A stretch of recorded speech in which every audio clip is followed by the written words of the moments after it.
In today's video, I'm going to teach you how to add a page border in Google Docs. If you've ever wanted a clean professional border around your document, Google Docs doesn't have a built-in page border tool. But here is a simple workaround that looks great and gives you full control. We'll use the drawing feature to create a rectangle that acts as your border, then place it behind your text so your content stays easy to read. Start by going to the top menu and choosing Insert. Then Drawing, and select the plus sign for New. This opens the drawing canvas, which is a separate space where you can build shapes and designs before placing them into your document. In the drawing toolbar, click the shape icon, hover over shapes, and pick the basic rectangle. Your cursor will turn into a crosshair. Click and drag to draw a rectangle.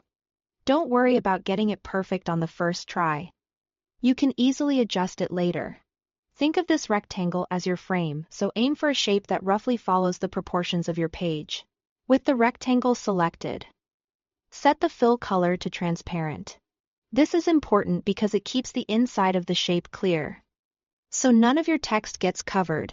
You'll see the interior turn into a checkerboard pattern here, which just indicates transparency. Now customize the border using the toolbar. Change the border color to something that fits your document style and adjust the border weight to control thickness. A slightly thicker line often reads well on screen and on print, but you can preview and tweak as needed. Take a moment to make sure it looks balanced. When you are happy with it, click Save and Close. The drawing drops into your document like an image. Click it once to select it, then choose Behind Text. This wrapping option lets the border sit behind your writing so you can move it freely without shifting your paragraphs around.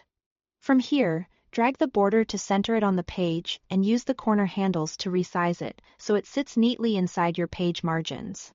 Because it's behind your text, you can keep typing, formatting, and editing without interference. If you change your mind about the color or thickness later, just double-click the border to reopen the drawing editor and make quick adjustments. That's it. You've created a clean, customizable page border in Google Docs using the drawing tool with full control over color, thickness, and placement. Thanks for watching.